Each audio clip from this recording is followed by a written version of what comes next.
Welcome again to Hidden Truths. And today we have Josh Barone, who is going to speak to us about commercial mortgage.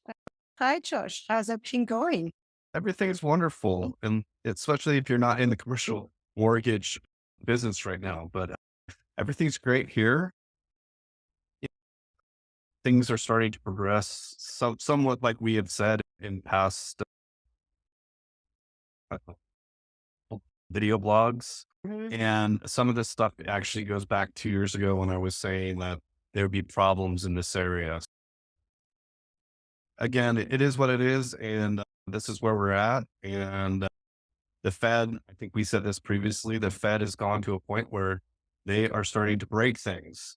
And some people think that's a good sign because it'll get them to start easing. Other people like me said, you're smart enough with all the economists that you have to have seen this coming. Why'd you go this far? Yeah, for sure. A lot is going on, and probably a lot of things in the real estate sector that were not completely anticipated. No. So when we get into this, so let's just start with the current failures of big buildings. Okay. And the failures go on. There's some arguments why things are failing. A lot of the argument is the pandemic brought in the hybrid workspace, and that a lot of most of these failures are office buildings in large metropolitan areas. Essentially, that the hybrid workspace has really gotten to these companies. Now, I don't know if I fully buy that, but again, it's the excuse that we're giving for vacancy. Mhm. So there's a couple of real big players in in commercial real estate: Brookfield Asset Management, Blackstone, PIMCO, and then there's some other players in here. But eh, what gets reported is really these big guys' assets. Brookfield, so far, four large buildings. Actually, one is multiple properties, but four large buildings, uh, three of them in Los Angeles. So let's go through them. Gas Company Tower defaulted on $465 million loans, and that happened in the second month of this year. 777 Tower, 295 million in loans, again in LA, second month of this year.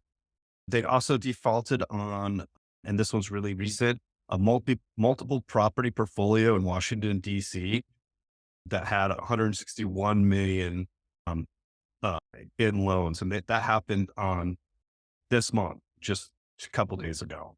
Um, Another building, and this is all just Brookfield, 725 Figueroa, which is in Los Angeles. Again, they don't tell you how much, I didn't catch how much the loan amount was for, but went into special servicing on the 18th of this month. Mhm. Blackstone, okay, Blackstone, a Manhattan multifamily portfolio defaulted in the second month of this year for $270 million. I can't, Sponda O, which is a Finnish office REIT that Blackstone had a bunch of money in, defaulted on $562 million portfolio, third month of this year. Again, that's Finnish, but again, we're looking at big failures in these big companies. Right. Here's one that you'll know. Howard Hughes Center in Las Vegas, um, defaulted third month of this year, $325 million loan. Incredible. One more, One Liberty, which is in Las Vegas as well. Um, Blackstone was forced to repurchase a $500 million position, which it had sold for a $1.5 billion valuation 6 years ago. They had to repurchase that. I will note that Blackstone recently opened another fund to purchase office distressed properties. Funny, Wow. it's totally Wall Street. Okay, we're defaulting in this fund and these clients are losing, but hey, these clients don't have to lose. So we open a new fund to buy the exact assets we're defaulting on. The bank keeps control of the asset. It's typical Wall Street. They want to control the asset. These people lose, these people win. It's a wash, right? That's not how I see it, especially if you're on the losing side of that equation. But again, such as Wall Street. That hurts. PIMCO defaulted on a $1.7 billion portfolio, the Columbia Property Trust, in the third month of this year. They bought this in 2021 for 3.9 billion. It has 19 buildings in major markets all over the country, defaulting on seven of the buildings.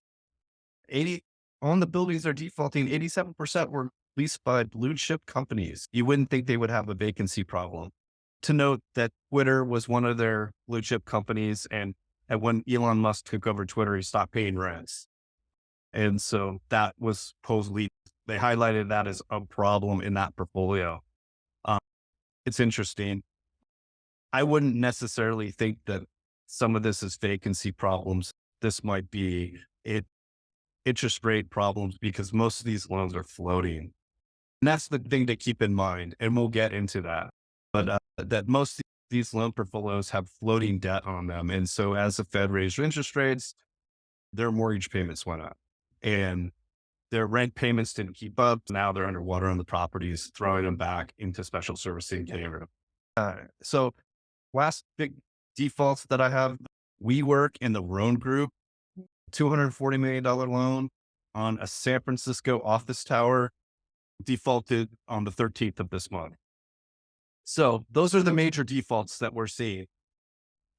If you noted that essentially they're between the second month of this year and the fourth month of this year, they seem to be picking up speed. This is all real recent stuff that's happening. But here's what's interesting.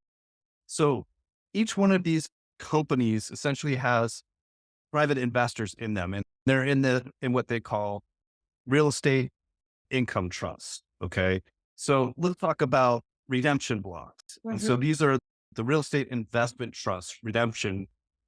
Essentially, what the redemption block is basically saying to a client who's trying to redeem their shares for cash that they can't do that, and that they'll have to wait in line for the company to get to their redemption to get their cash back. Interesting story. I had a client in '08 who was in one of these real estate income trusts. It took me 10 years to get him fully out, dealing with the redemptions. When people talk about illiquidity in real estate, this is what they're talking about. Like, you're taking risk in terms of illiquidity events when you do this kind of stuff. So Blackstone, so what they call BREIT, the Blackstone Real Estate Income Trust, $70 billion instrument here, started blocking redemptions in November of 22. So Blackstone saw it coming basically, and they stopped allowing people to redeem. There's a function here in terms of that each fund's a little bit different, and they'll have percentage redemption. Say in a month that all of a sudden 5% of the fund wants to redeem, that essentially allows them to trigger a block. So each fund is different on that block trigger. But I want to say Blackstone's is around 5%. So in November, the company had over 5% of the fund wanted to redeem in November. Obviously they blocked that. March requests were 4.5 billion. They fulfilled 666 million of that request. So way off of the full request. Yeah. The company does claim that they fulfilled $5 billion in requests from November. If the fund's 70 billion and each month they're getting 5% of the requests, you can see how inadequate the redemptions are. So essentially the fund is blocking people. They'll say that they're doing it for your safety, but that's a different story. Obviously it's not your safety. Cash is safer than being in their instrument, but again, they're talking about long-term returns here. Fully blocked though, they did redeem $5 billion since November. It's nowhere near the redemption amount. And you can see how many people want out of these type of instruments. KKR, which is another big company, same kind of investment trust, blocking redemptions since January of 23. January's redemption requests were 8.1% of the fund. The fund has a 5% quarterly limit. So again, blocking here. Starwood, which is another large fund, $15 billion. doing the same thing that Blackstone, they've been blocking redemptions since November of 22. November, I think their threshold's 3%. November requests were 3.2% of the fund. The fund claims to have fulfilled 63% of the requests, but they only refund their shareholders once a year. So every December, you will have to go ask for the request. So if they're short on requests, which obviously they are, they only refunded 63%, you'll have to wait for the next year. And then if they have a large redemption over 3% of the fund, you'll have to wait to the next year. So it could take you multiple years to redeem your position if you're in these things. And again, meanwhile, you're seeing all the defaults. You can see why people are wanting to get out. Of course. That's scary. So completely scary if you're an investor because essentially but again, when you got into that position, they told you that this could happen. But they subsequently say, but it's never happened since blah, blah, blah, blah, or the fund has never had that. And it was opened in 2010. They always wash it away. Again, we saw this kind of stuff in '08 massively. So this is where we're headed. You're seeing that these failures are getting worse. Some people believe that they're just constrained to office. The pricing mechanism of real estate is very much like that of bonds. Once you start getting a downward pricing mechanism, every other property will have to price down. So you're going to see properties starting to lose value. And that's really problematic for the private equity sector because there's a lot of private equity out there and most of it's in real estate deals. And the beauty of private equity is that they don't reset their prices. They only do it quarterly or semi-annually. And so if you're an investor, you feel like you haven't lost money, but what's going to happen is as they reprice, because everything's going to reprice down because of these failures and these large failures, that you're going to start seeing your private equity real estate deals starting to price down. Now, how similar is that to what happened in '08? Is that very similar, or do you see differences that are noticeable? Uh, the real estate pricing number for residential came out really low today. I don't know the exact number because I don't have it in front of me, but look very much like '08 where you see a big dip in residential prices this month. Um, so I think most investors, individual, would be interested in that. Again, trying to stay in the realm of commercial. Yeah, I think commercial properties, especially office, I think office is the tip of the iceberg. Obviously, there's high vacancy there. And I think we're going to get to that where we're talking about vacancy rates. And I have a chart of that. So for office space in large metropolitan areas, vacancy rates going up. It's getting close to 17%. Meanwhile, they keep on creating more. So there's more office space. And then they have this thing called the absorption rate, which is essentially how much space is coming to market and how quickly is that space being absorbed. So the absorption rates are all negative now. So all of a sudden you have high vacancy, more space coming to market with no absorption. That is not a good recipe for buildings. Add on top of that, interest rates are still going up. Their variable mortgages are still going up on these properties. And what happens is that cash flow aspect where if the cost of the debt was cheap and the rents were somewhat high, then they're making money. That margin is there. But when you add the fact that their floating mortgages all went through the roof, they now have negative cash flow on all these properties. That's why they're handing them back to the bank. San Francisco seems to be particularly hit hard in this trend. I think for obvious reasons, not a lot of people want to be in San Francisco. There's lots of crime there, but they also overbuilt San Francisco. There's a Salesforce tower. There's a ton of property coming to market. And you're going to see, I don't think we really talked about a lot of failures in San Francisco, but you're going to see a lot of failures in San Francisco. The vacancy rate in San Francisco is through the roof, 0.7%. And the absorption rate is minus 0.3 million square feet a month. Wow. So that's more coming to market. That's why rents are really getting cheap. Yeah. It's one of the reasons Elon Musk said, I'm not paying rent anymore because you have, or these buildings are arbitrarily high, Mhm. plus the fact that he laid off 80% of his people. That So, that on top of it, yeah. yeah. So why is this happening? And we can all kind of point to, I love pointing to Silicon Valley Bank because it's, the reason why.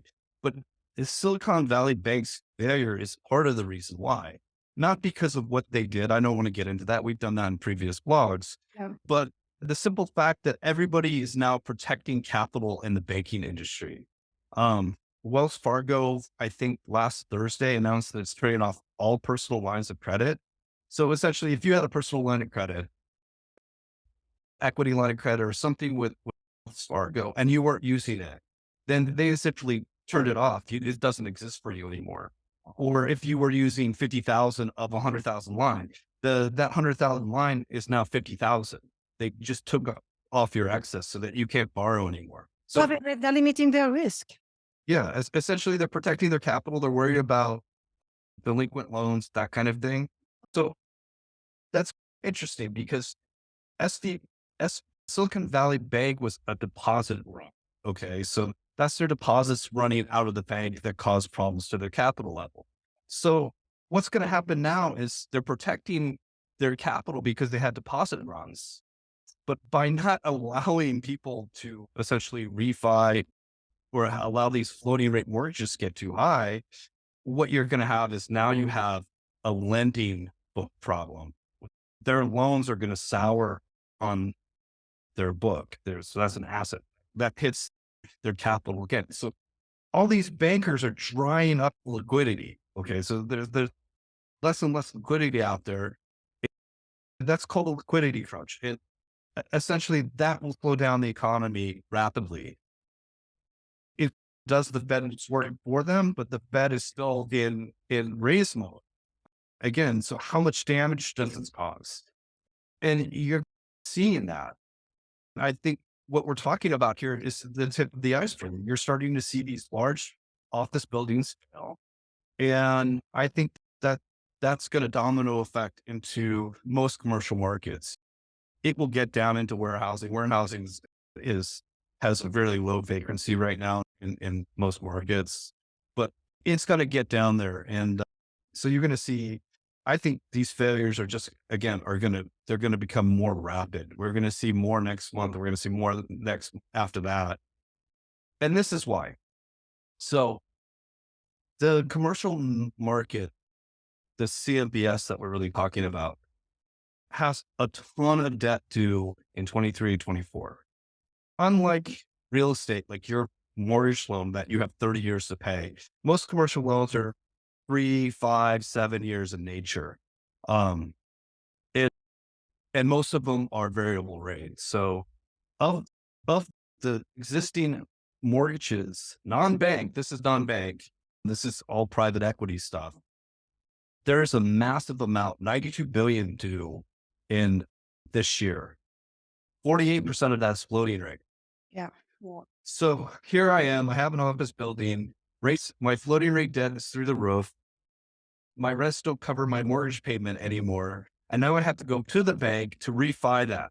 The yeah. bank going to want to refi that when they have liquidity problems and they don't want to lend money. No. And so either you have to put more cash in to bring you the imbalances is, or go to the private equity, see if they will lend. I have a feeling that they're going to try liquidity and private equity is going to drive up. The real argument here is that private equity is going to save all this stuff because there's so much money floating out there. Yeah, And but they're gonna be able to take advantage of some situations. And they will. But again, there's just what's going to have to happen though. If I'm a private equity buyer, I'm going to start buying distressed properties, right? And I'm going to ask for big discounts when I buy those distressed properties. Just like the bond industry, like I told you, pricing begets pricing. So if I start asking for discounts, then all that real estate and all these other private equity holdings, all these people own, that all prices down. And as that prices down, failures happen because of leverage, other things. So again, the failure, this is the tip of the iceberg. So the idea that private equity can save this because all this money's floating around, most of that money's invested in real estate already. And what you're going to see is lots of losses there. And so the appetite for distressed properties, while it'll be out there, I'm suggesting that it's not going to be great enough to get large discounts in the real estate market. I think that in some of these office properties, you're going to see 20, 30% discounts. And again, yes, if you're willing to go out there and put cash work, if you can get it.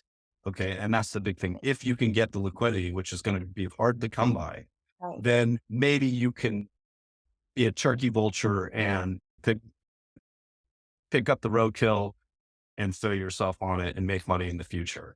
Mm. Um, we have a chart of the looming maturity schedules that are coming. And then here's another interesting fact, and that commercial real estate is really lent by regional banks, large money center banks, why they have relationship Brookfield and some of these people. The smaller lender, the smaller real estate guy that's still in commercial, the local guy, he's using a regional bank to finance his real estate. And again, this is where the money deposit runs were. And so we're thinking that the loan loss reserve rates are too low and that these people are going to start seeing non-performing loans coming onto their books. And this is going to be a real problem. This is going to, this is going to be what the Fed ends up having to chase and bring rates back down. Essentially, they broke the banking system in terms of their held to maturity buckets and raising rates too fast. And now all those floating rate mortgages in the commercial space are now defaulting. And that's going to have a domino effect into the economy. And that's essentially what's going to bring the Fed back to the realization is they have to bring rates back down to what level? Again, this Fed seems to is going way up too fast, way down too fast. So creating bubbles. We've been creating bubbles since 9/11 and Greenspan, and we've been bubble to bubble. I wouldn't think that this would be any different. Now, if they were smart, they would lower in an incremental fashion, hit a level, believe in it, leave rates there for a long time, let everything recover. Uh, I don't think they'll do that. I Yeah. think they'll go massively down again to try to save the economy from itself and create another bubble. That's their mantra. Mhm. Well, this is where companies or people that have been smart with managing their debt, right, or managing their credit, hopefully will end up stronger than others. But those that have taken advantage of a lot of loans and live with high credit levels, that's another story. Yeah, those businesses are definitely going to be hurt. Yeah. Capitalism has a cleansing function. It's called bankruptcy. The problem is we haven't allowed that to work in 10 years, longer than that, since 9/11. And they allowed cheap money, gets lots of things. Sometimes the piper has to be paid. We need a cleansing cycle. A lot of this debt, again, this risk has to be cleansed out of the system. I don't think the Fed will allow that. They'll lower again, save a bunch of people.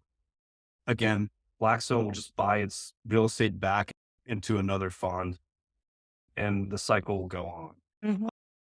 But that's not, but again, the point here is that this is essentially another place where Fed policy is starting to break the system. And I think that's what we're trying to highlight with a lot of these video blogs, especially in this macro environment we're in. The Right. Fed broke the banks in terms of loan to maturity. The Fed is now breaking commercial real estate, still in an upward cycle. And when do don't forget that they have tons of economists. They see this. I If would I hope see it, they so. see it. Yeah, I would hope so. Yeah. And so when do they recognize it publicly? Um, there, the Fed has some problems in its public persona in terms of some of their tools are broken because of transparency. I think we talked about this before. Yeah. And essentially, they have to remain publicly overly hawkish to get rates to stay high so they can slow the economy and the inflation rate, which what they're really targeting now. Um, However, in a previous Feds didn't have that visualization of what they were doing. They just did it. And on that day, you found out. Uh, there's arguments that they should go back to that because essentially they're putting more confusion into the market by remaining hawkish to elevate rates so that they won't come down. Essentially, the market saying what I'm saying that rates have to come down. Uh, but the Fed is talking the other way. And so there's where the confusion is. I, in our experience, the bond market is always right. Very few times does the bond market get it wrong. And if you know a bond trader, you'll know why. I'm a bond trader. The idea is I always look at the worst case scenario. That's the base case. And if things happen better than that, great. But I always look at what's my worst position when I buy a bond.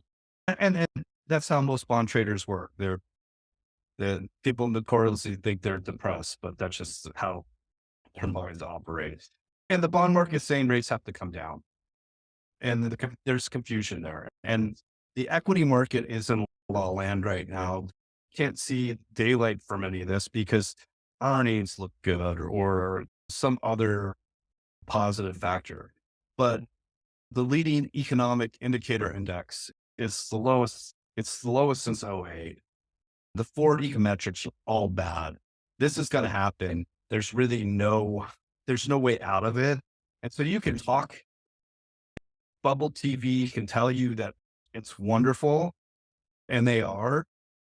But reality is that when the science kicks in of all this stuff, that you just can't get out of way of the train. All right. And that being said, you can earn close to 5% on cash right now.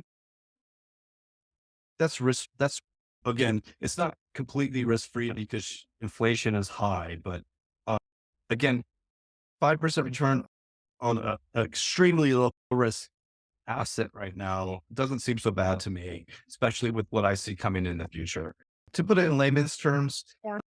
when your real estate agent can't afford his Mercedes anymore, he has to sell it at a discount. If you have cash, you can buy it very cheaply.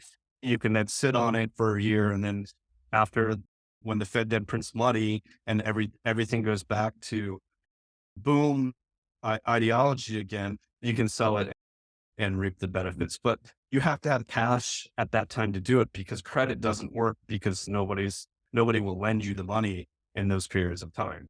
It's, I think they also call it like cash is king, right? We're coming into one of those periods where cash is king.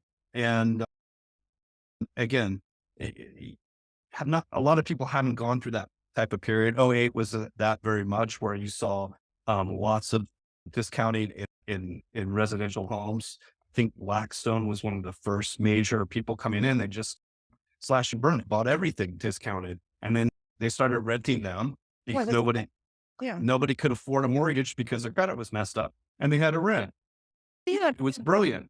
The other part, the front end of the treasury curve, again, the 2 and 3 year month treasuries are over 5% again. It's pretty a no-brainer. Yeah. Yeah. So we are into an interesting ride going forward. How long do you anticipate that ride to last, Josh? So the length of, so one, part of the is the recognition that there's a recession coming. The market has to recognize it. The longer the market doesn't recognize it, and the Fed is allowed to keep on pushing rates. Don't forget, layoffs are starting to come. There's a strange thing about layoffs, and it's like the Warren Act. Essentially, if you're a large corporation, you can lay people off, but you have to keep them on payroll for, I believe, 90 days. In certain states, it's longer than that. So the announcement of the layoff and the actual money getting into the local economy, it's got a lag factor to it. So a lot of those layoffs that happened in December and January are just starting to economically hit the markets. Now, layoffs have been come in the last month. There's been lots of layoffs everywhere, heavily in the tech sector. There's reasons for that. You don't need as many programmers anymore with the AI and the new GDP program series. So there's reasons for that, but lots of layoffs, they still won't hit. They have a lagging factor to them. As those hit, the reality on Main Street really will sink in. And until then, again, this ideology there's there's no recession coming, there's not even a hard time coming, is it'll get debunked pretty quickly here. Length of the recession, it's really bed dependent and how much they break. I think I've said that before. I still think it's going to be relatively short, but deep. I think that as we slow down, we're going to slow down rapidly. And especially with, again, credit contraction, commercial real estate failing, we're going to slow down rapidly. And hopefully the Fed reacts to that and comes to some realization that inflation isn't really the problem anymore, that growth is more the problem going forward, and that they need to get off the brakes, maybe not get on the accelerator, but maybe a little bit. I think that they're probably 2 percentage points too high in terms of where they're at. I think 3% Fed funds probably put them in the sweet spot, but we'll see. Yeah, I think that the challenge is a lot of small businesses are going to be highly impacted, and small business is the lifeblood of the economy. So that is part of the challenge. Yeah, it's simple. If you don't have a job and then your benefits run out where you're not getting paid many days after and you can't find a new job, you stop spending money. Yeah, And again, that's where the Main Street lag is. yeah. And from when we see the layoff announcements to when the money stops going into the economy. Like I said, I was in San Francisco not too long ago, and it's a ghost town. I didn't have a problem getting reservations for a large party anywhere. Office, like the shared office space is completely empty. And again, it seemed like a ghost town. Nobody's there in downtown San Francisco. And I'm not saying that there's not commerce going on, but not like it was 5, 10 years ago. It's a different And city. It's a completely different city, and what's happening right now with the economy is not going to help. no, again, it's not going to help, but if you know what's going on, you Yeah. can prepare yourself Yeah. for it. And that's again the problem with bubble TV is they know what's going on. They put out this shiny view of the world, and then you're unprepared. The idea of knowing and preparing is very big in my profession. I'd rather know and prepare and than not know and then have something happen. Of course, and this is why people like you are so critical, especially during those times of uncertainty and high fluctuation. Coming to someone like you, getting a second opinion on a portfolio is so important. You may think your asset manager is doing a great job, but there's always a possibility that it is not as optimized as it could be. So getting a second opinion with someone like you is important. Would think so. Anybody Yeah. get somebody else to look at it. Again, if your broker, your advisor is not talking about the things that we're talking about, and maybe you should start talking to them about those things and get their opinion on it. These things are real. They're happening. These they're large defaults. They're $100 million defaults. Imagine counting $100 million, by the way. It would take you a long time. So that's, again, trying to imagine that much money. And these things are rapidly, what one company had 4 or 5 $100 million defaults plus. That's real money. And that's going to hit the economy. And so if your advisor, if your broker is not talking about these things, bring him up because he's missing something. Yeah, exactly. That's critical to know, to question. Yeah. Great. Thank you. It was great information as usual, Josh. Appreciate it. That gives some good insight as to what's happening, how to get ready, and to have the right questions to ask. Critical to have this type of data. Yeah, that's what we're here for. I mean, we always do believe it's our clients are important and we're secondary. And without any clients, I don't have a job.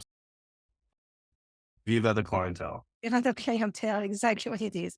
Thank you so much, Josh. So for everyone, there is a link in the comment area if you want to book a call with Josh or with Bob and go over your portfolio with them. You can just click the link below and book a time that works for you. Thank you again, Josh. Thank you everyone for watching. Remember to subscribe to the channel, share with your network, and we will see you next time.